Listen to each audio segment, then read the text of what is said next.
12 y 13. Entonces me invocaréis y vendréis y oraréis a mí y yo os oiré. Y me buscaréis y me hallaréis, porque me buscaréis de todo vuestro corazón.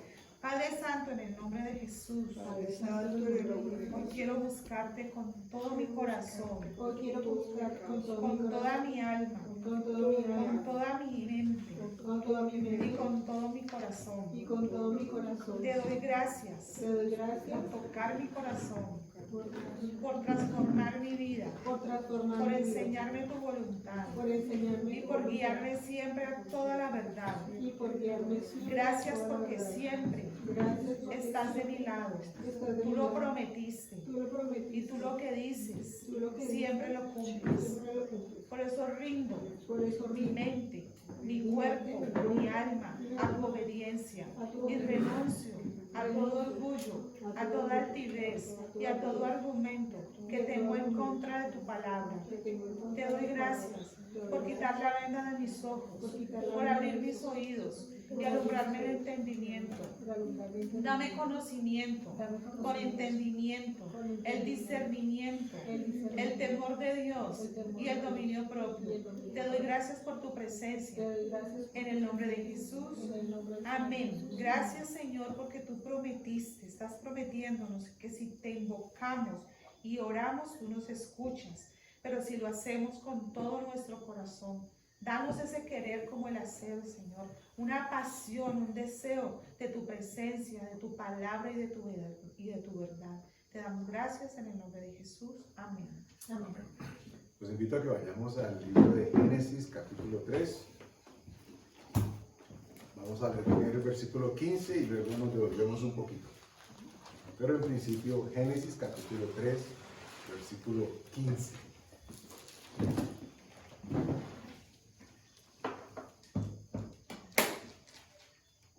Amén, ¿ya lo ubicaron todos? Perfecto, sí. Génesis capítulo 3, versículo 15 dice: Y y pondré enemistad entre ti y la mujer, y entre tu simiente y la simiente suya. Esta te herirá en la cabeza, y tú le herirás en el calcañar. ¿A quién está hablando? ¿Quiénes son los participantes de esta conversación aquí? ¿Recuerdan? La serpiente y Eva. Y Dios. Dios le está hablando en este caso exclusivo a la serpiente, Sí. ¿cierto? A Satanás, digamos. Y le está diciendo que la simiente de él con la simiente de Eva van a tener conflicto. Esta, o sea, refiriéndose a la simiente de Eva, lo va a herir en la cabeza, y la simiente de él va a herir a la simiente de Eva en el calcañar, es decir, le va a dañar el caminado. Básicamente eso es lo que significa. ¿Por qué? Recordarán que el calcañar es la parte posterior del talón. Talón, o sea que sin talón no hay manera de caminar correctamente. Y creo que no en vano, el Señor Jesús decía de sí mismo que Él era el camino, Él era la verdad y Él era la vida. Es decir, tenemos que caminar a través de Él. Ustedes recuerdan que siempre en la vida escuchamos, bueno, no sé si todos, pero creo que algunos lo hemos hecho, en el sentido de que todos servimos un mismo Dios, ¿cierto? Sí, como que no importa lo que hagamos, y el mismo Dios es el que servimos todos. Entonces se surgen de esto para decirte que si alguien sirve a Alá, pues Alá es el Dios de los musulmanes, entonces están orándole a Dios. Y como nosotros le oramos a Dios, entonces en realidad estamos orando al mismo Dios. Y eso es una blasfemia. Pero es así como nos lo han hecho querer ver. Para que ustedes entiendan el por qué la Escritura desde un principio dice de que el caminar del hombre, de la simiente de la mujer, es decir, nosotros, ese camino era el que iba a estar estorboso. Era ese camino el que iba a significar cojo, que iba a quedar cojo ante la inoperancia, ante la estupidez, digámoslo así, del ser humano, porque en últimas es eso. No, la estupidez no, la palabra sería la idiotez. Estos días, ¿se acuerdan que les comentaba? Aprendí un significado nuevo. Siempre uno ha escuchado que idiota. ¿Y qué es idiota? Sí. Pero ¿sabemos qué es idiota? ¿Recuerdan? Alejado de la realidad. Eso es lo que significa la palabra idiota. Y entonces, una persona que esté ajena a la realidad, en realidad está idiotizada. Así estábamos todos, pero forma parte de lo que estableció desde un principio como consecuencia del diablo haber tentado y haber incurrido en que el hombre pues, asumiera esa parte del pecado. Vamos a ir en el capítulo 3, pero leamos el versículo 1, luego el 4 y el 5. Versículo 1 dice: pero la serpiente era astuta, más que todos los animales del campo que Jehová Dios había hecho, la cual dijo a la mujer: con que Dios os ha dicho, no comáis de todo árbol del huerto. Y la primera pausa, dice, esto es no es ni siquiera un consejo, es una advertencia. El versículo abre con una advertencia. ¿Cuál es la advertencia? Que era astuta. Nos advierte de que el personaje con que vamos a estar tratando es sumamente astuta, más que todos los animales o la creación que en ese momento están enfrentando a Adán. Y vamos al versículo 4 y luego el 5. Entonces la serpiente dijo a la mujer: no moriréis, sino que sabe Dios que el día que comáis de él serán abiertos vuestros ojos y seréis como Dios, sabiendo el bien y el mal. Bueno, este pasaje, y depende de cómo lo miren algunos, esta historia la hemos leído, la hemos escuchado, nos la han dicho, nos la han contado en televisión, en cuentos, en fin. Y siempre la aterrizamos con Eva al lado de un árbol de manzanas colgando y una serpiente enredada ofreciéndole, ¿cierto?, una manzana. Pues ya creo que en este momento de nuestra vida sabemos como que no hay niño Dios, no es el que trae los regalos, no existe Papá Noel. En este momento también como creyentes hemos madurado el poquitico suficiente para darnos cuenta de que no era una manzana, ¿ok? Y que literalmente no estábamos hablando de un fruto en términos de comer, sino seguir las pautas, ser obediente a las pautas que Dios había dado. Desobedecer lo que Dios había dicho significaba lo mismo que comer o no comer. Básicamente, esto es lo que nosotros ahora podemos decir, porque alguien podrá decir: ay, no sé, la manzana no saben comer. ¿Cuáles son buenas, las rojas o las verdes? Nada que ver, la manzana no tiene nada que ver. Puede ser una chirimoya, un madroño, una de esas frutas bien raras que nadie conoce. Pero entonces no es de eso lo que estamos hablando. ¿De qué sí estamos hablando? Que la Escritura clara nos advierte de que ese personaje con que se enfrentó Eva era supremamente astuto. Y hemos hablado aquí del pasado, y creo que ustedes también lo han sentido así, lo han sabido, que tan astuta era que no se enfrentó a quien la conocía y sabía qué astuta era. Porque ustedes recordarán que la misión que le fue al principio de Adán fue que él pusiera los nombres a todos los animales que estaban alrededor, ¿cierto? O sea que él sabía qué era lo que cada uno de ellos tenía. Por eso la Escritura remarca diciendo: pero la serpiente era supremamente astuta. Entonces, ¿por qué la serpiente no se le manifiesta a Adán y le dice: hey, ese árbol de allá, o desobedezcamos lo que Dios te dice? Porque seguramente Adán, en medio de su aterrizamiento que todavía tenía, había podido decir: no, me estás cuenteando. Yo sé lo que Dios me dijo y no es eso lo que me estás diciendo. Yo sé quién sos vos. Como cuando usted ha entrado en contacto con alguien que usted sabe que es mentiroso o mentirosa. Y usted sabe que lo están cuenteando. Y usted queda callado y como que... Seguramente eso hubiera pasado con Adán. Entonces, esa es una de las razones por las que no es Adán el que enfrentaba la prueba, sino su costilla. Ella recibió la información de él. Pero de alguna manera la información no la tenía clara ella, y seguramente no tenía claridad de que con quien se iba a enfrentar en cualquier momento iba a ser alguien muy, muy astuto. Bueno, esta persona o este ser astuto hace dentro del versículo que acabamos de leer, hace tres manifestaciones que terminan siendo lo que en últimas va a desembocar en lo que termina siendo el pueblo de Dios y aún hasta nuestros días. Retomamos el versículo 5. Dice: sino que sabe Dios que el día que comáis de él, noten esas tres cosas. Número 1, serán abiertos vuestros ojos. 2, seréis como Dios. Y 3, sabrán el bien y el mal. Esto no es poca cosa. Y ahora, antes de que iniciáramos el mensaje, Olguita estaba hablando acerca de la postura que tienen algunas corrientes creyentes en términos de si se sigue o no se sigue la ley, de si estamos o no con el pueblo judío, si nos judaizamos o no nos judaizamos. Nosotros como creyentes en Cristo sabemos ya que la judaizada no es una opción para nosotros. La ley no es una opción para nosotros. La Escritura nos habla de manera muy claro, nos habla muy específicamente de que si así hiciéramos, tendríamos que estarnos sometidos completamente a la ley, y como es imposible que todas las personas cumplan la ley de manera perfecta, siempre se incumpliría en uno o en muchos puntos. Eso haría de que nunca la persona estuviese bien delante de Dios. Y cuando yo te escuchaba hacer el comentario, pensaba en el enunciado de este versículo, porque pues sobre él estaba meditando hoy.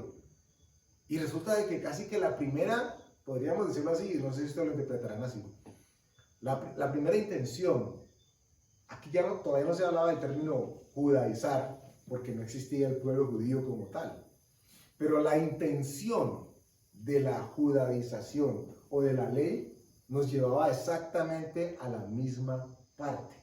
Retomo, dice, serán abiertos vuestros ojos. Número 2, seréis como Dios. Y 3, sabrán la diferencia entre el bien y el mal. Y uno dice, ¿cómo así, Andrés? ¿Qué tiene que ver eso con lo que los judaizantes intentaban hacer en Gálatas, por ejemplo? Tal vez nada o tal vez mucho. Porque miren que en cualquier manera la postura de la ley propone de que el hombre solo, con sus obras y con su pensamiento y con su actitud, puede estar bien delante de Dios. Y el diablo lo que estaba diciendo es, van a ser abiertos tus ojos, o sea, vas a estar pilas, vas a estar fino, vas a poder saber qué es lo que se debe y no se debe hacer.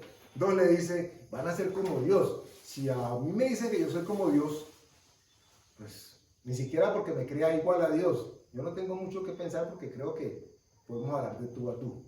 Y 3, dice, sabrán la diferencia entre el bien y el mal.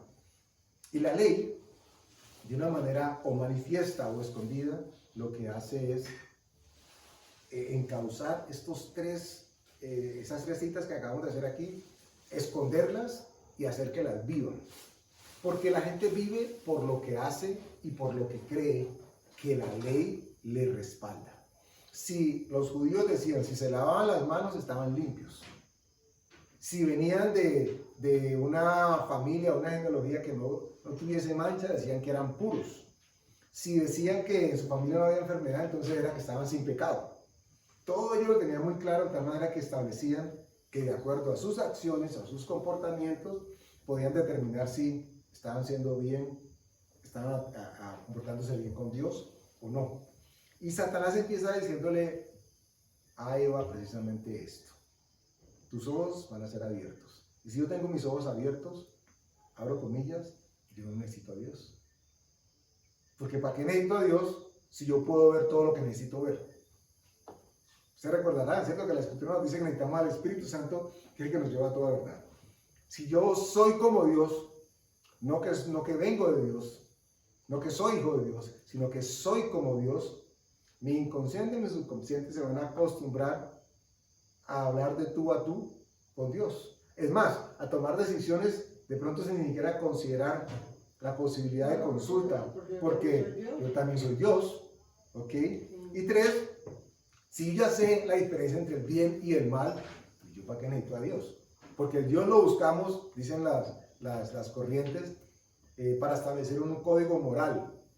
Y por eso muchas personas dicen, es que yo me porto bien, yo no robo, yo no mato, yo no miento, pues yo no necesito a Dios.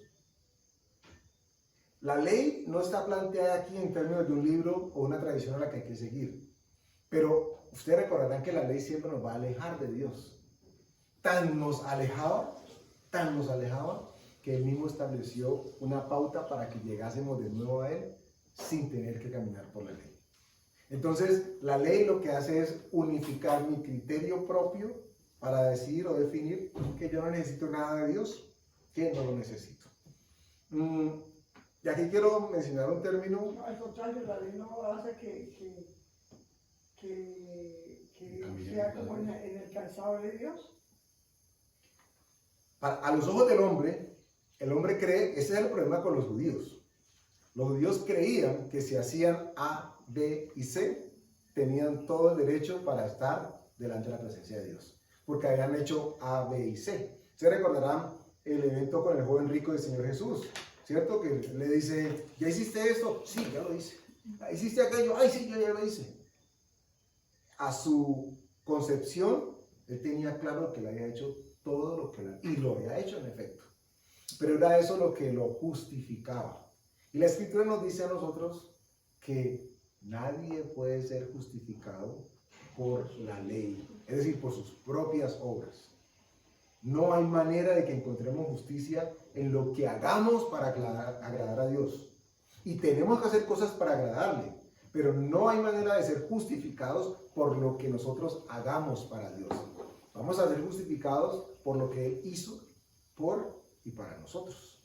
Entonces no había manera de llegar delante de Dios presentando, Señor, llevo 22 sábados seguidos yendo a la iglesia, o llevo 7 años seguidos diezmando u ofrendando.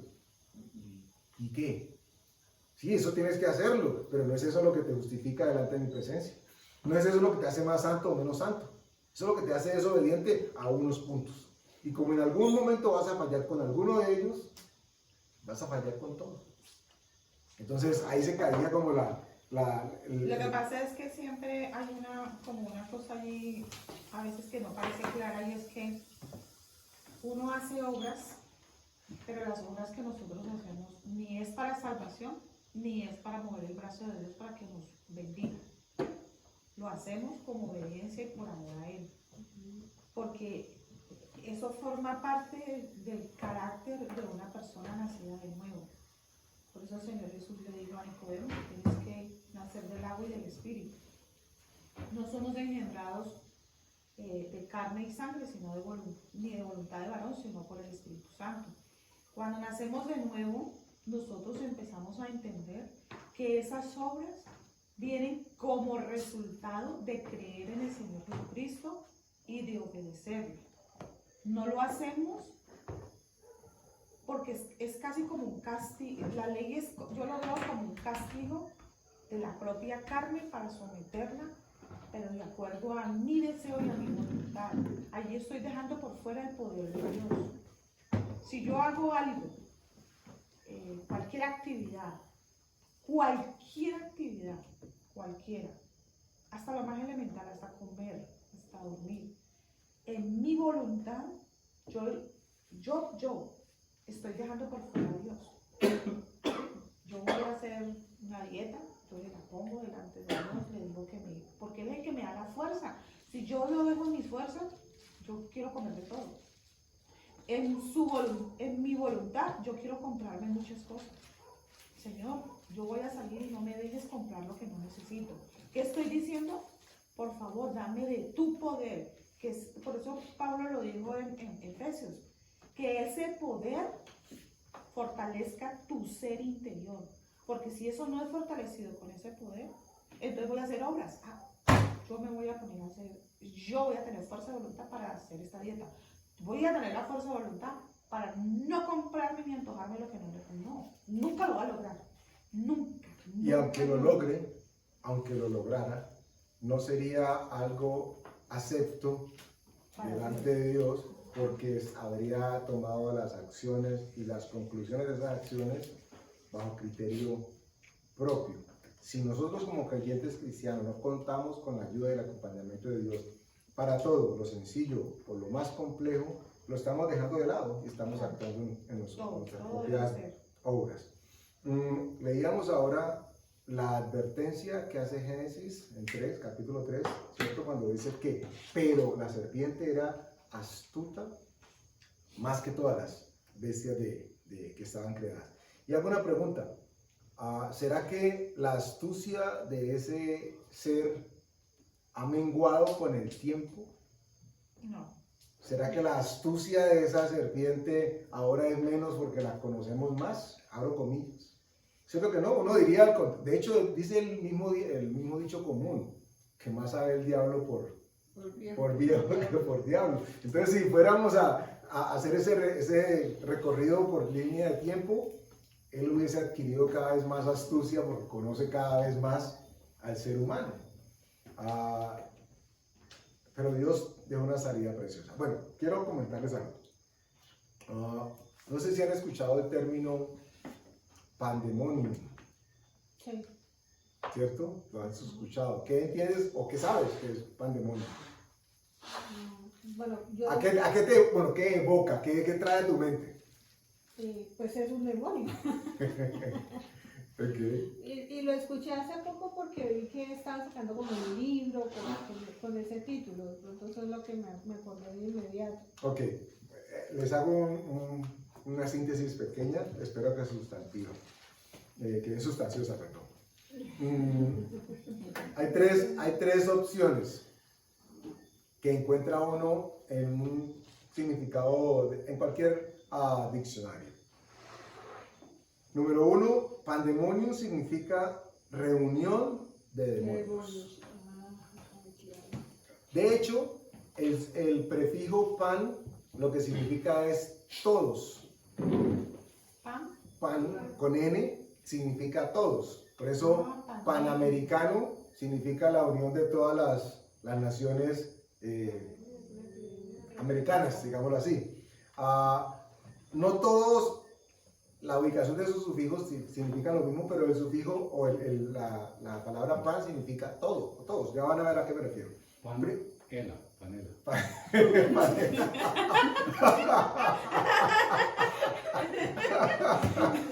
Esa es la combinación de la panela con la tienda de ropa de las mujeres. Bueno, entonces pandemonium. Número 1, reunión de demonios. Número 2, mucho ruido. Mucho ruido.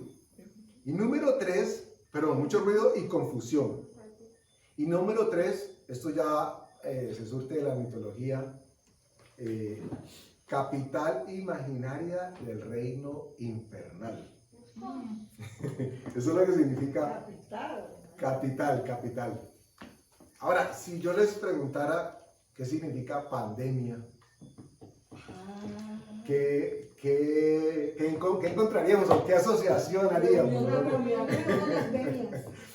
Miren, les voy a decir lo que dice literalmente que es pandemia, porque no, o alguien podría decir que es un pan de mono, no es un pan de mono. Miren, pandemia, ¿qué significa pandemia? Es reunión del pueblo. ¿Sí? Eso es lo que significa la pandemia, reunión del pueblo. Pero yo encuentro una asociación bastante interesante en la definición de los dos conceptos. Porque en la primera pandemonium me dicen que es reunión de demonios. Y si yo sé que no es Dios quien está llamando a la reunión, entonces yo sé que quien la está llamando es el adversario, que es el otro. En cualquiera de los dos casos, los dos conceptos dicen que son reunión de. ¿Ok? Pandemia, les decía que el prefijo pan es todos, tiene que ver con lo endémico. Y lo asociaron después de varios siglos a propósito del tema de las enfermedades y quedó establecido como la manifestación de una dolencia en un sitio específico cuando se da, hay veces sin explicación aparente. Entonces ustedes han escuchado hablar de las enfermedades endémicas, por ejemplo. Cuando ponen pandemia es porque ahora los incluyeron a todos. Eso es lo que literalmente quiere decir. Pero ¿quién convoca a la pandemia? ¿Quién le da el nombre de pandemia? Porque lo que tendría que haber pasado era que hubiese quedado en epidemia y no en pandemia. Y yo no sé si ustedes recordarán que al principio hubo bastante curiosidad, por lo menos, en por qué se había pasado de un estadio, de un nombre al otro. Porque si se venía trabajando de una epidemia, de pronto la OMS declara de que ya no es epidemia, sino que es una pandemia. Y llama poderosamente mi atención a lo que significa un término, y como no podemos dejar de desconocer sus artimañas, porque ya sabemos de que hay astucia en este personaje que maneja y que no se quedó por allá montado en el árbol de manzana esperando que Eva regresara, sino que siguió acompañando al ser humano conforme el ser humano fue avanzando. En cualquiera de los dos casos están hablando de una reunión. ¿Y qué es lo que ha traído todo esto? Una posible o futura, bueno, ni siquiera futura, porque está tomando lugar ya, unificación de criterios, donde se espera de que todo el mundo actúe, piense y hable de la misma manera. ¿Y por qué esa inclusión de ese término es como tan abrupta, Andrés? Veníamos hablando de Génesis, porque es que Génesis nos decía en el capítulo 3 de que ese ser con que nos estábamos enfrentando a través de Eva y Adán en ese momento era supremamente astuto. Y lo hemos dicho aquí en cantidad de ocasiones. Nadie, bueno, por lo menos muy pocos, en sus 5 cabales, aceptarían la adoración de Satanás de manera abierta. Nadie, o muy pocos, decidirían, sí, yo quiero adorar al de los cachitos, el de la cola, que no es ni con cacho ni con cola. Seguramente la única manera de él lograr esa adoración sería camuflándose. Tan cierto es que la Biblia habla del anticristo en el Apocalipsis. Ustedes recordarán que nos hablan de los 7 años de la gran tribulación, divididos en 3 años y medio de paz y otros 3 años y medio donde se va a manifestar verdaderamente cómo es y quién es. Es decir, que en todo momento siempre ha estado engañando. La Escritura nos dice que Satanás es el padre de toda mentira. Es decir, que él es el engañador. Lo vimos ahorita en Génesis capítulo 3 y yo creo que lo estamos viendo en el ejercicio social de ingeniería que están haciendo con toda la humanidad. Para mí fue, y comparto, ustedes pueden estar de acuerdo en aceptarlo o no, y están en todo su derecho, pero para mí fue muy notorio, y he venido meditando sobre esto hace varios días, en el término pandemia, porque la sola mención del término invoca algo grave, algo delicado, algo más allá de lo que en el pasado nos habían dado a conocer como una epidemia. Y dice que es una reunión de todos, reunión del pueblo, eso es lo que significa pandemia, reunión de todo el pueblo. Pero si pandemonium significa reunión de todos los demonios, y si nosotros le pusiéramos una L a ese pan, ya no queda pan, sino que quedaría pandemonium. Nos enfrentaríamos perfectamente al cumplimiento de los tiempos de alguien que con astucia estableció a través de muñecos, a través de organizaciones, el cómo hacer que las personas piensen, actúen, hablen y tomen decisiones. Estamos enfrentándonos a un plan elaborado para que todos cumplan un comportamiento similar, porque es una convocatoria de todos a todos. Y en este caso, creo que lo hablamos la vez pasada, nosotros formamos parte de la resistencia. ¿Se acuerdan que hablamos de la resistencia, de resistir, resistir, resistir? Bueno, no sé si han caído en cuenta por qué a nosotros o de nosotros se dice que somos protestantes. Porque lo que sucedió en un momento de la historia fue que alguien tomó la vocería y resistió a lo que todo el mundo estaba haciendo y diciendo, a la unificación de esa corriente religiosa que había sido establecida y de que si no se seguía esa corriente, todo el mundo era considerado hereje. Y aparece alguien y dice, yo protesto. Noten ustedes que hay una diferencia grande cuando uno entiende el protestantismo entre rebelarse, como lo hizo Satanás o Lucifer en su momento. Por eso la Escritura dice que la rebelión es pecado de inmundicia delante de Dios. Pero no estamos hablando del protestantismo, no estaba rebelándose contra Dios. De hecho, estaba reclamando el lugar que le correspondía a Dios. Porque lo que han querido hacer desde un principio era establecer la ley, la tradición de los hombres como reemplazo de la figura de Dios en sus vidas. Y nosotros nos encontramos en una época de la historia de la humanidad en la que más que nunca va a ser importante que tengamos en cuenta que nuestra voz es una voz de protesta. Pero no para salir a marchar, no es esa la invitación. La protesta es en contra de lo que el mundo pandémico o pandemónico quiere establecer como modus operandi y modos de pensamiento en la mente del común denominador. Estamos llamados a protestar con argumentos, como lo hizo en su momento Martín Lutero. Con la escritura cogió y digo, venga un momentico, lo que ustedes dicen no es lo que dice aquí. Y nosotros como creyentes estamos llamados a hacer exactamente lo mismo. ¿Qué es lo que dice el mundo y qué es lo que nos dice Dios a través de su escritura? Porque eso va a cambiar la manera en cómo escuchemos lo que escuchemos y cómo lo repliquemos, si es que hemos decidido replicarlo. Porque estamos llamados a recordar, recuerden ustedes que la escritura nos dice que nosotros ya no deberíamos desconocer las artimañas del enemigo.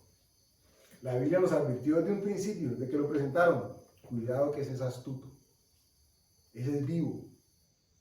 Pero en estos momentos para nosotros termina convirtiéndose en el vivo bobo, porque nosotros ya sabemos cuál es el final de él.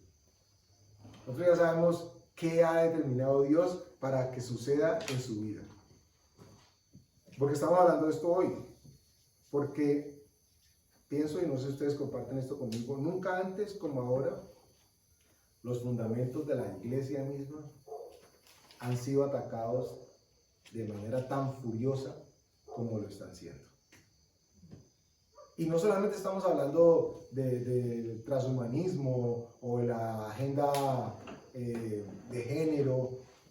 Miren que el ataque puede venir de los sitios menos pensados. Lo que hablábamos ahora antes de que iniciáramos el mensaje. Esa visión mesiánica con la que muchos han adornado el cumplimiento de la ley. Y entonces ya reconocemos al Señor Jesús, pero, si no haces esto y aquello, entonces estás incompleto. Y la Escritura nos dice a nosotros que estamos completos en Él. Lo que quiero, o lo que Dios quiere que tengamos en cuenta hoy es que es muy posible que las ideas extrañas, torcidas, mentirosas, pero que estén camufladas, no vengan de afuera, sino que vengan desde adentro. De las mismas congregaciones. Porque hay gente con cada pensamiento y cada cosa. Y creo que en algún momento lo hablamos en el pasado. Ese deseo o anhelo innato que tenemos nosotros de ver con buenos ojos al pueblo de Dios, al pueblo judío. Y eso hace que de alguna manera nuestra guardia, en algunos casos, se vea menoscabada y baje. Porque es que son el pueblo de Dios. Y Dios ha hecho una diferencia entre ellos y nosotros. A ellos los llama pueblo, y a nosotros nos llama hijos. Y además nos dice que somos iglesia. Noten ustedes que el término iglesia no aparece durante toda la historia del pueblo hebreo. Ellos no se reunieron nunca como iglesia. Solamente la iglesia nace con la muerte y la resurrección del Señor Jesús. Entonces, vamos a ser o hemos sido expuestos a figuras, a posturas que ya no vienen de afuera, hablo de afuera en términos de incrédulos, sino que vienen de adentro desde gente que supuestamente cree. Y cuando la gente cree, hay una tendencia a bajar la guardia porque también es creyente. Somos de tú a tú, somos pares. Y como él es creyente, y si además es carismático o carismática, es agradable, es bonito, bonita, con mayor razón. Y si es amable, pues qué bueno. Pero nosotros estamos llamados a entender que estamos enfrentándonos a alguien que es astuto. Y tenemos que tener sumo cuidado con lo que leemos, con lo que oímos, con lo que vemos. En el mejor de los casos, guardar su mente. Si ya se tuvo que haber expuesto, pedir siempre que sea el Espíritu Santo el que traiga la verdad. Y hay veces vamos a masticar algo por algunos días y todavía no vamos a entender algo. Pero si le hemos pedido a Dios que nos lleve a la verdad, tarde o temprano esa respuesta va a llegar a nosotros. Ustedes recordarán que hay pasajes que siempre citamos, bueno, o que particularmente Dios de alguna manera siempre me lleva ahí. Está por allá en la segunda carta de Crónicas, no lo vamos a buscar, pero lo voy a citar. Segunda de Crónicas 18:18, y es la historia del rey Acab con el rey Josafat. ¿Se acuerdan? Donde dice que el rey Acab andaba buscando siempre profetas que le profetizaran bien. Y había uno, Micaías, que era el que quedaba verdaderamente celoso de Dios, que cada vez que le profetizaba al rey le decía cosas malas. Entonces el rey no quería saber nada de él. Entra con Josafat, el rey, otro de los reyes, y el rey Josafat le dice, vení, ¿y no hay alguien aquí que haya quedado de los profetas de Dios? Dice, sí, pero es que ese man siempre me dice cosas malas. Entonces no le paraba bola, no lo quería aceptar.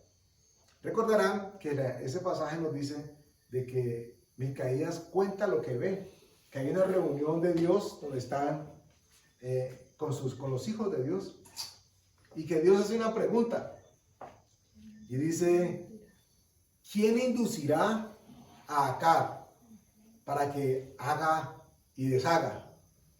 Y dice que hubo una reunión y tal vez algunos decían, ay, si hacemos esto, ay, hagamos una rifa, ay, una kermés, no, nada de eso. Y uno por allá se levantó y dijo, yo. Y Dios le pregunta, ¿cómo lo harás? Y le dice, seré espíritu de mentira en la boca de sus profetas. Y dice Dios, textualmente el pasaje, ve, porque ciertamente lo vas a lograr. Entonces esto nos pone a nosotros en una perspectiva complicada para que entendamos de que no porque digan soy profeta o profetiza, entonces ya, ay sí, eso es palabra de Dios. Porque el ser humano, por naturaleza, la naturaleza caída, tiene una relación muy particular con la mentira. Y es fácilmente seducido por la mentira. Tan fácilmente seducidos por la mentira que por eso Dios envía al Espíritu Santo para que Él nos lleve a toda verdad. Y entonces, dice Dios, si ese espíritu de mentira sale a profetizar, va a lograr el cometido. Y pareciera, solamente pareciera, de que Dios es el que está enviando un espíritu de mentira. Cuando el pasaje no nos dice eso. El pasaje dice es que el espíritu de mentira levantó la mano y dijo, yo voy. Y Dios pregunta, ¿y cómo lo vas a hacer? Yo voy a hablarles mentira. Y Dios dice, ven, porque yo sé que te van a creer la mentira. Porque de esa avidez está el pueblo dispuesto no a creer la mentira, porque si a uno le dice, venga, es que hay un congreso de mentirosos, en palabra viva, por favor inviten a toda la familia. No creo, ojalá que nunca vamos a leer con semejante cachatada. Pero, si no nos dijeran que es mentira, pero nos hablan de la mentira, seguramente quedaríamos como, ay, sí, ay, eso parece verdad, ay, sí, a mí me lo dijo la vecina, o yo lo escuché en televisión. Porque el pueblo está ávido de escuchar. Y lo que Dios ha enseñado a nosotros ahora es que podamos discernir entre la verdad y la mentira. Miren la diferencia entre discernir entre el bien y el mal. Si bien la mentira termina siendo parte del mal y la verdad parte del bien. Pero Dios, con su espíritu, ahora nos dice, no te voy a enseñar qué es lo bueno y qué es lo malo, porque eso está evidente. Pero te voy a enseñar por mi espíritu qué es lo que es verdad y qué es lo que es mentira. No se te ocurra a ti, hijo o hija, creer que en tu propio criterio puedes determinar si eso es verdad o eso es mentira. Porque caeríamos en el error en que cayó en su momento Eva, porque el astuto modificó el vocabulario de tal manera de que, ay, eso suena interesante, vamos a ser como Dios, ¿qué hay de malo en que sepa el bien y el mal? Nada. En este momento no estaríamos nosotros diciendo a las personas que lo que hay que hacer es precisamente diferenciar entre lo que es bueno y lo que es malo. Entonces, en ese entonces, imagínense, ¿y qué tendría eso de malo? Pero si en este momento nos dicen, no necesitamos a Dios para saber qué es mentira y qué es verdad, estaríamos fritos ya en la olla del infierno, porque Él es el padre de todas las mentiras, es el engañador. Y Dios nos quiere guiar a toda verdad. Por eso tenemos al Espíritu Santo, por eso no podemos darnos el lujo de confiar en nosotros mismos.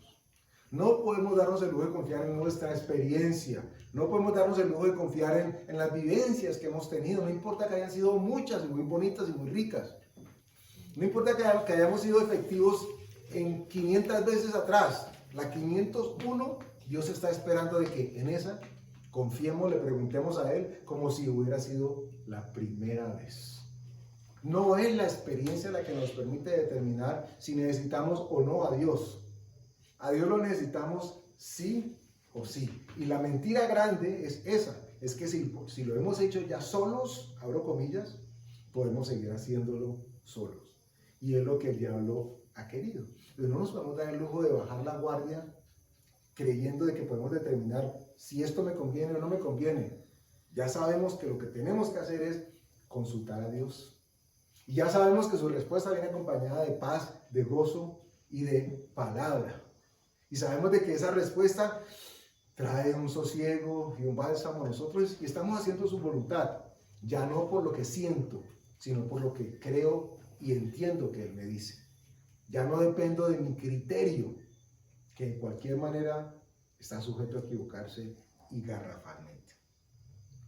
Si entendemos de que hay un plan de reunirlos a todos, y ese plan existe la posibilidad de que sea demoníaco, que creo que lo es, nosotros tenemos que estar alertas para no caer ni en la manera de pensar, ni en la manera de hablar, ni en la manera de responder. Con esto voy cerrando. Estamos siendo bombardeados. Ustedes prenden el televisor y si lo prenden, ya definitivamente noticias sesgadas ya no. Pero si usted va por ahí, va a escuchar la segunda ola, el segundo pico, el tercer beso, las van de picos a besos, La segunda cepa. la segunda cepa, La mutación. y cada vez son cosas, Peores. y lo que buscan y pretenden es que haya tal temor en el corazón y en la mente de la persona que verdaderamente se pueda generar una reunión pandemoniaca. Porque si hay miedo, no hay confianza. Si hay miedo, no hay confianza en Dios, aclaro. No en uno mismo, en Dios. Dios nos está llamando a nosotros a estar en todo momento alerta. Y esto va a ser, no este mismo mensaje, pero la esencia de recordarnos que tenemos que estar alerta va a ser y debería ser una constante. Espero que de aquí en adelante siempre, y me gustaría escucharlo en la boca de otros predicadores o otras predicadoras, porque así como el diablo decidió venirse lanza en ristre, dando duro con su plan de atemorizar, la iglesia de Dios debería estar dando la lucha desde la manera en cómo lo puede y cómo lo debemos hacer, es mostrando qué es lo que verdaderamente Dios dice, para que no caigamos y sucumbamos a la mentira que está planeada desde hace mucho tiempo por el astuto, que es el padre de la mentira, que es el engañador. O sea, ya sabemos quién es, que es hábil. No nos podemos permitir el lujo. Por eso yo no me cansaría de repetir cada vez que pueda que lo que está pasando es distractor. Quieren distraer nuestra atención de Dios y están buscando al pueblo de Dios. Los demás están cogidos. El pueblo de Dios es la cereza del pastel.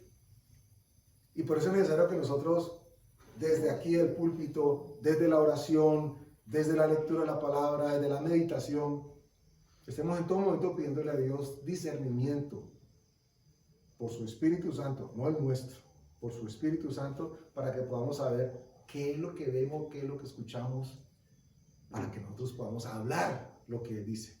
Porque nuestra voz debe ser una voz de protesta.